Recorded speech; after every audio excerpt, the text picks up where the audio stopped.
بسم الله الرحمن الرحيم. النهاردة إن شاء الله هنكمل سلسلة الأوامر الأساسية المتقدمة في نظام لينكس. طبعا الدروس اللي فاتت اتكلمنا فيها عن شوية أدوات وأوامر مهمة، والنهاردة بنتكلم عن أدوات برضو مشهورة ومفيدة لأي حد بيشتغل في مجال الأمن السيبراني، أو حتى لو عايز يتعلم استخدام لينكس بشكل عام. طبعا هنشرح عن الأدوات دي بالتفاصيل وبطريقة بسيطة عشان تقدروا تطبقوا معايا خطوة بخطوة. فخلينا كده أقول لك هنشرح النهاردة على أهم أمرين في النظام لينكس بشكل عام. والأمرين دولت طبعا دولت الأكثر استخداما اللي هنستخدمهم في شغلنا في لينكس.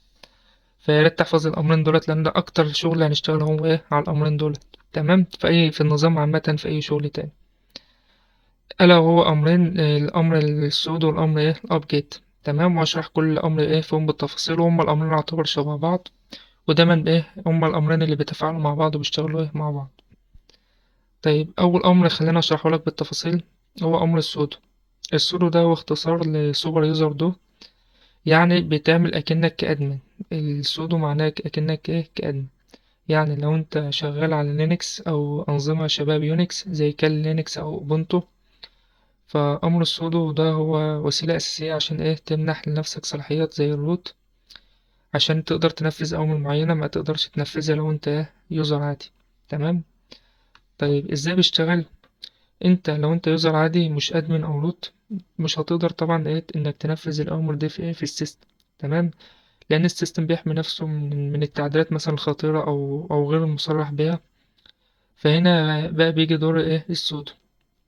لما بتستخدمه النظام بيطلب منك الباسورد بتاعك، وبعد ما تدخل الباسورد طبعا بتدي لنفسك صلاحيات إيه الروت. تمام، بس بتكون صلاحيات الروت المؤقتة عشان تقدر تنفذ إيه الأوامر، ما يكونش ليك صلاحيات الروت اللي هي مثلا طاولة الأجل كده. تمام، لازم تكون إيه صلاحيات مؤقتة. طيب خلينا كده إيه نكتب الأمر ده وأشرحه لك بالتفاصيل إزاي بنستخدمه. وليكن مثلا على سبيل المثال هنكتب مثلا أمر عادي بدون إيه السودو. هنكتب أمر up get داش get مسافة update. هنضغط مثلا انتر، هتلاقي مش هيتنفذ لأن انت ببساطة ايه مكنتش مستخدم الروت. تمام، ودايما ايه يطلب منك ايه صلاحيات أعلى. ولو لاحظت ايه لقيته بيكتب لك ايه في الميشن دينايت، يعني ايه انت لازم ما عندكش ايه الأذونات الكافية. تمام، لكن لو كتبت الأمر مع السودو وكتبنا هنا سودو، نفس الأمر اللي احنا هنكتبه بس هنكتب إيه قبله الأمر السودو. نكتب update داش get مسافة ونكتب update.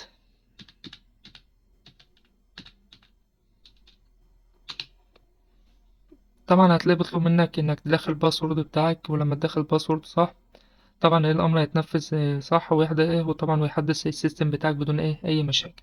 تمام.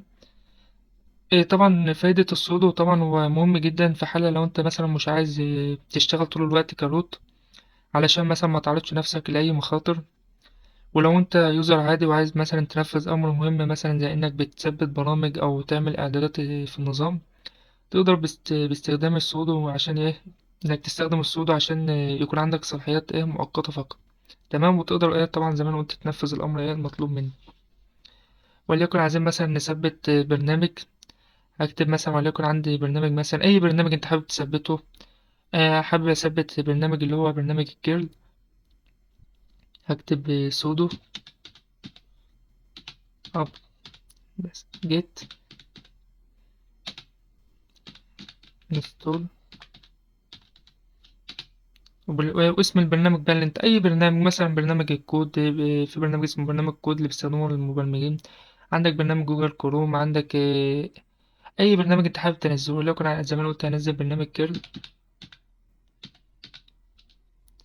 وطبعا هتضغط انتر، هتدخل الباسورد بتاعك وبعد كده هيبدأ ايه يثبت البرنامج بتاعك.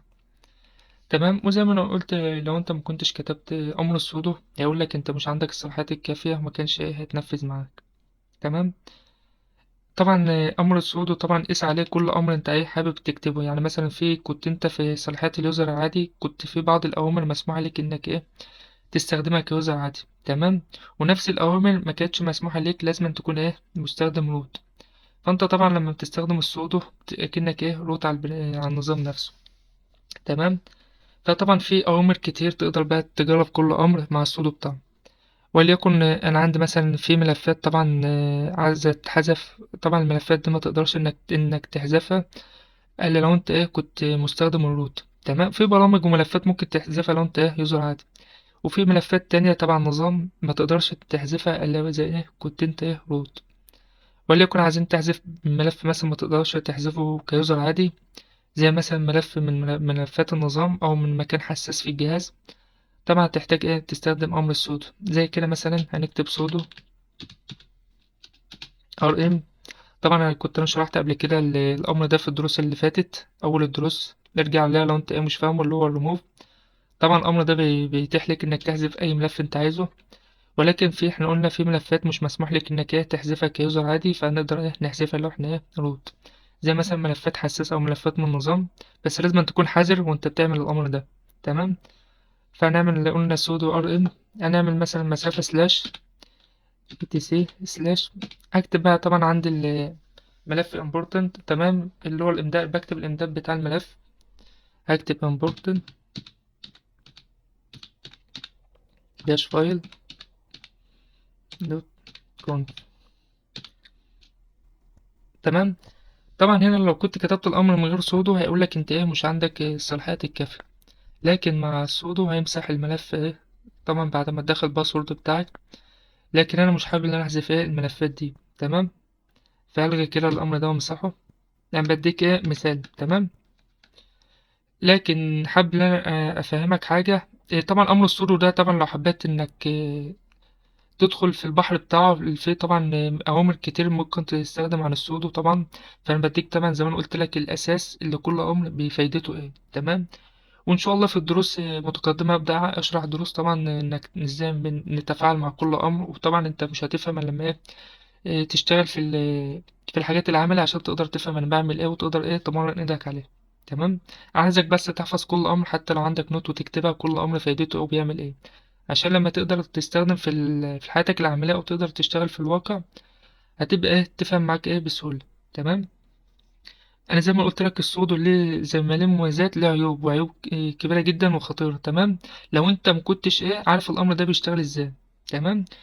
ليه بقول لك الأمر السودو ده فيه خطورة جدا ولازم أن تكون حذر فيه. لأنك لما بتستخدم أمر سودو أنت فعليا بتدي لنفسك صلاحيات عالية جدا. يعني لو كتبت أمر غلط ممكن يعمل ضرر للسيستم بتاعك، زي مثلا يحذف ملفات مهمة، او مثلا تثبت برامج خبيثة من بدون قصد منك. يعني مثلا لو كنت كتبت امر سودو مسافة ار ام مسافة داش ار اف سلاش. طبعا الامر ده يحذف كل حاجة حرفيا في جهازك لانك اديت لنفسك صلاحيات الروت وحذفت كل الملفات اللي في الجهاز. ممكن تكون انت برضك شغال في شركة او ادمنستريتور طبعا بتستخدم لينكس في حاجات طبعا بتخليك ممكن تحذف كل حاجة على السيستم حرفيا. فلازم أن تكون حذر وانت بتتعامل مع السودو. طيب ليه بديك الامر السودو؟ بديك الامر ده لان ببساطه في برامج خبيثه وفي اكواد بتكون مبعوثه، فحد ممكن يعملها لك او ممكن انت بدون قصد منك انك تعمل الامر ده. طبعا لازم تكون حذر وانت بتتعامل مع امر السودو. فنصيحة مني لو انت مثلا شغال على سيرفر او جهاز مش بتاعك دايما خلي بالك من الامر اللي انت بتكتبه، لان السودو بيخليك قادر على تنفيذ اوامر حساسة جدا. الخلاصة في سودو طبعا هي أداة قوية جدا لو استخدمتها صح هتقدر تنفذ أوامر مش قادر تنفذها انت كيوزر عادي. بس لازم أن تكون حذر لأن الأخطاء أو الأوامر الغلط ممكن تضر الجهاز. تمام. كده خلصنا الاختصار سريعا لأمر السودو. هنيجي الأمر اللي زي السودو طبعا اللي هو دايما بيبقى المرافق معاه، هو أمر الأبجيت. طيب ايه الأبجيت ده؟ طبعا دي بتبقى أداة بنستخدمها في إدارة البرامج من التيرمينال. تمام. يعني لو عايز تنزل أو تحدث أو تحذف برامج ده الأمر اللي احنا بنعتمد عليه. تمام. وطبعا المميز في الابجيت انك مش محتاج مثلا زي واجهة رسومية زي الجي يو اي عشان تتعامل مع البرامج. كل حاجة بتتم من خلال اوامر التيرمينال. تمام. يعني اشهر استخدام للابجيت اللي احنا كنا شغالين يعني نفس الشرح اللي احنا كنا عاملينه اللي هو زي مثلا عملنا سودو ابجيت انستول برنامج الكيرل نفس ده اللي هو ده الشرح. بس انا ما حبيتش ان انا ادمجهم مع بعض عشان ما تتوش ومثلا كل امر تفكر زي الامر التاني، لا انا بعرف لك كل امر اللي استخدامه ايه. تمام. وطبعا الامرين دولت بقى دايما بيجوا مع بعض. فالامر الابجيت، ان الامر ده بيخليك طبعا زي ما أنا قلت ما ليكن كتبنا سودو ابجيت انستول كيرل زي ما احنا كنا عاملين. خلينا كده اشرح لك الامر ده ببساطه. لو الامر ده بيخلي النظام اكنه بيتصل زي ما قلت، زي ما مثلا بمتاجر، مثلا متاجر الكترونيه فيها البرامج دي. تمام. ويقدر يثبت لك البرنامج اللي انت ايه عايزه. يعني اتمنى تكون فهمتني في ده. زي مثلا متجر جوجل بلاي مثلا، او الاب ستور. انت لما بتفتح مثلا وليكن الاب ستور، انت البرنامج اللي انت بتضغط عليه هو فيما معناه الابجيت، ولكن انت ما بتختارش البرنامج، انت بتكتب اسم البرنامج اللي انت عايزه. زي ما انا مثلا عندي برنامج وليكن في برنامج كود، برنامج الان ماب، اي برنامج انت عايز تنزله، بتكتب الامر ده وتكتب جنب مكان الكيرل تكتب اسم ايه البرنامج. تمام. وهكذا بقى، يعني ايه عندك كذا برامج انت حابب ايه تنزل. تمام. عندنا بقى تاني حاجة برضك لازم نعملها برضك قبل ما ننزل أي برنامج، إنك لازم كل فترة تعمل تحديث لقائمة البرامج، عشان النظام يعرف أحدث نسخ البرامج اللي متاحة عندك. تمام. فاحنا بنستخدم الأمر اللي هو السودو الأب أبجيت أبديت. تمام. اللي احنا كنا استخدمناه طبعا بعد ما تحدث القائمة. لو عايز تحدث كل البرامج اللي محتاجة تحديث بنكتب ايه بقى، بنكتب سودو أب داش جيت. بنكتب ايه بقى، بنكتب ابجريد. تمام. نكتب ابجريد. تمام. كده بيعمل لي ايه تحديث لجميع الايه البرامج اللي ايه اللي محتاجه ان ايه تتحدث. تمام. طيب لو احنا برضك زي ما احنا قلنا عندنا الابجيت انستول لو انت عايز تنزل برنامج، لكن لو انت عايز تحذف برنامج بتكتب سودو ابجيت، بتكتب حاجه اسمها ايه ريموف، مكان انستول بنكتب ريموف ونكتب ايه اسم البرنامج. تمام. وليكن هنكتب مثلا نكتب لنا سودو ابجيت. هنكتب مكان انستول هنكتب ايه ريموف. تمام. ايه موف. هنكتب اسم البرنامج الا وهو مثلا برنامج الكيرل اللي احنا نزلناه. تمام. ونضغط ايه انتر. طبعا بتبقى داخل الباسورد بتاعك زي ما انا قلت، لانك بتستخدم صلاحية الروت. طيب لا احنا قلنا كده ازاي. لو احنا عايزين نحذف ايه برنامج نكتب اسم السودو، بعدها الابجيت ريموف ونكتب ايه اسم البرنامج.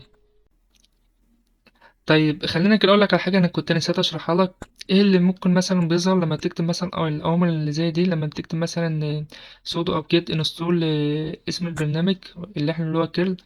طبعا زي ما قلت لك كنت نسيت اقول لك بالتفاصيل. بيبدا النظام بيسحب لك البيانات البرنامج من المستودعات دي، زي ما قلت لك المتاجر دي. وهتلاقي التيرمينال بيعرض لك معلومات زي المساحه المطلوبه مثلا، وهل في برامج تانية محتاجة تثبيت معاه. وبعد كده اطلب منك مثلا انك تعمل تأكيد، وهنا طبعا بتضغط على الحرف اليو وبعدين انتر عشان يكمل ايه التثبيت. تمام. فدي كنت ايه نسيت ان انا اشرحها لك. طبعا ايه زي ما انا قلت لك كنا انا كده ايه خلصت الدرس النهارده بتاع امر السودو الابجيت. فخلينا كده اقول لك زي ملاحظه طبعا مهمه، انك كنت بتستخدم السودو لازم تكون بحذر جدا، لان اي امر بتعمله تنفيذ بصلاحيات عاليه ممكن يأثر على النظام كله. تمام. تاني حاجة طبعا تأكد إنك دايما تعمل تحديث للمستودعات دي اللي هو المتاجر دي بالأمر اللي هو sudo update update. تمام. قبل ما تعمل تثبيت لبرامج جديدة، عشان طبعا بتتأكد إنك بتعمل تثبيت بأحدث نسخة. طيب ليه الأوامر دي مهمة لأي مستخدم في لينكس؟ الأوامر دي طبعا أساسية عشان تقدر تتعامل مع النظام بكل مرونة، وتقدر تعمل تثبيت البرامج أو تحذيفها بسهولة. تمام. ولو انت طبعا زي ما قلت شغال في مجال الاي تي او مجال السكيورتي، الامر دي هتكون جزء من ادواتك اليوميه. وده طبعا ده الشرح بالتفاصيل والمعلومات اللي احنا شرحناها النهارده. واتمنى ان شاء الله يكون الدرس بسيط وعجبكم، وانتظرونا ان شاء الله في بقيه الدرس الاخير اللي جاي من الاوامر المتقدمه. تمام. وبعد كده ان شاء الله نبدا نشرح ندخل على الاوامر الاكثر احترافيه شويه.